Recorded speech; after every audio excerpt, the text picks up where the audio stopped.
I got something for you guys today. Now, if you check out the Bay Area Rapid Transportation System or the BART system, you're going to be seeing several of these train stations on the list, right? And a lot of these train stations, they branch out in a decent chunk of the Bay Area. Now, obviously, it doesn't extend all the way down. It doesn't extend all the way up. It pretty much connects like South San Francisco, kind of, and also a large part of Oakland, and just connects everyone and just dumps them in downtown, right?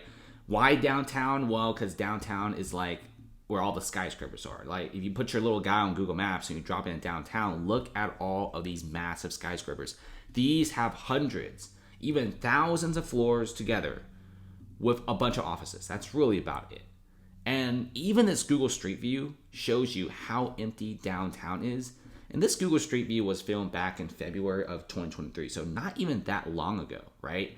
And it's just getting worse and worse. We're seeing less and less people in downtown San Francisco. People don't want to go to downtown San Francisco. It's high crime.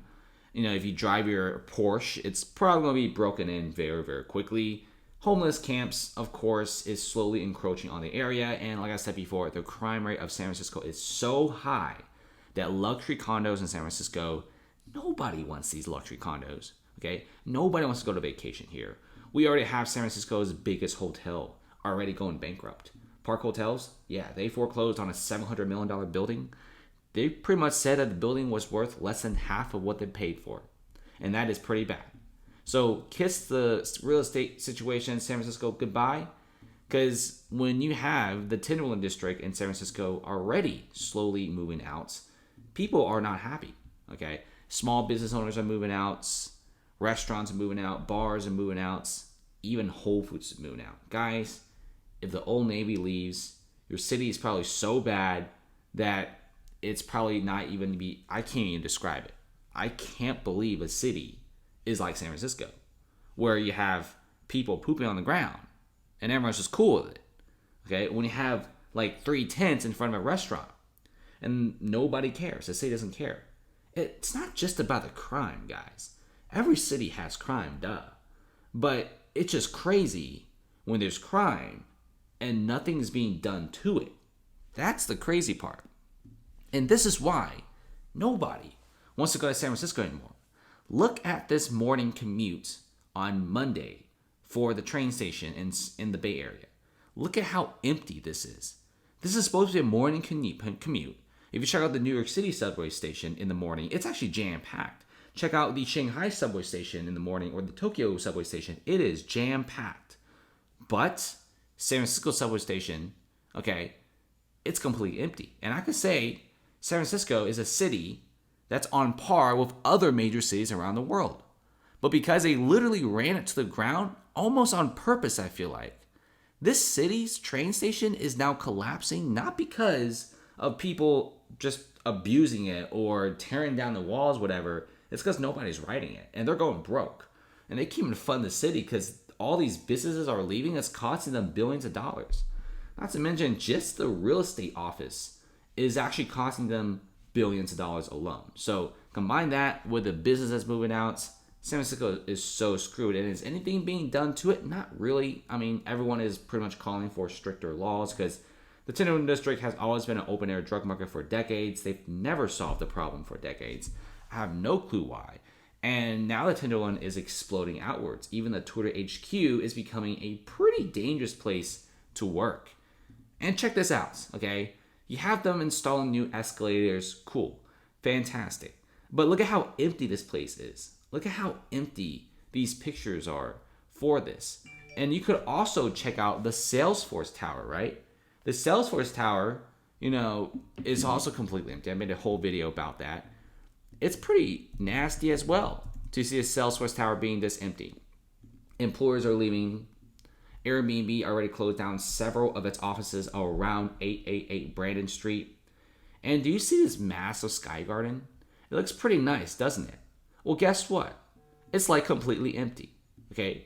Not a single person has actually really used this $2.2 billion piece of infrastructure. There's supposed to be underground trains, which never really happened. Now it's being turned to like a glorified luxury bus station, which the buses are always empty.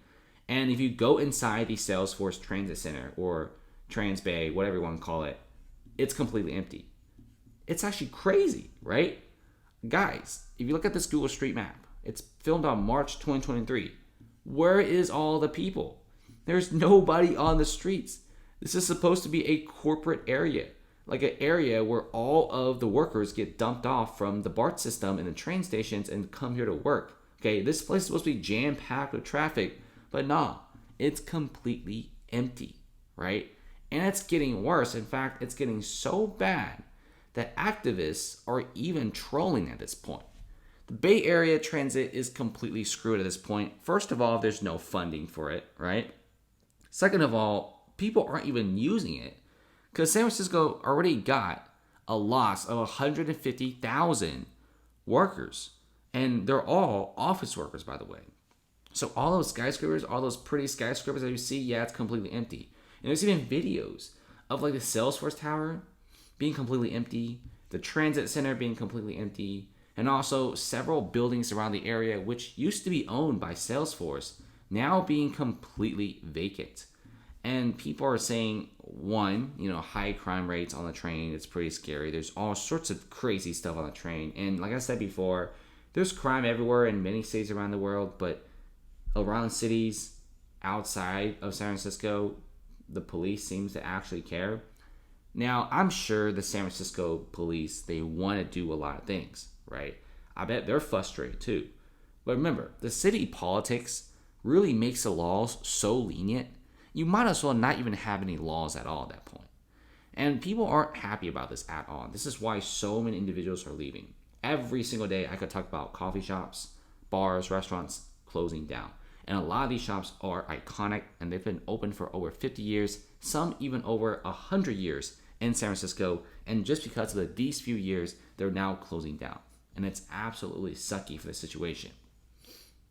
As I said before, there's a report from the end of June by a real estate company that estimated that a third of San Francisco's downtown offices were empty, and it's going to only get higher. If you guys think 33% is a realistic number for San Francisco, think again. San Francisco, there's a lot of offices being rented out, but workers aren't going back to the office. But they can't cancel a lease because they already signed a contract. So they're trying to sublease it, but nobody wants it. So those places are technically still rented out, so they're not added to the vacancy numbers. But if you add those in, the vacancy numbers are more like 60, 70%. There's barely any workers, guys. I mean, if you look at the bar owners in downtown, they say the same thing. It used to be like 200-300 people walking down at night. Now you get 2 to 3. People are afraid to come out of their apartments and condos at night because of how high the crime rate is. Before the pandemic broke out, there's an estimate of like 250,000 people that work there. In February, there's reports by the city council that 150,000 people have stopped going to the area, so that leaves 100,000 people left. That's not a lot. And now in August, 100,000 people, it's probably down to 40,000 people. I'm serious. Meta is already shoving remote work down the company. Okay, they want everyone to do remote work. Airbnb, same thing. Twitter, same thing. They want people to do remote work. Uber, Lyft, they want people to do remote work. It saves the company money from these offices. It saves the company money overall, and workers are actually happy. I've read stories of online engineers finally living a life of freedom. Some live on a boat, some live on a beach, some live on a vacation hotspot, and all of them combined together, their rents are always ultra cheap, and they seem to be always happy. So San Francisco, which used to be the America's biggest startup town, in fact, probably the startup capital of the world, with some of the most famous companies in the world being started here, has now kind of died down. And if you want this to come back to life, the chances of that is going to be pretty slim.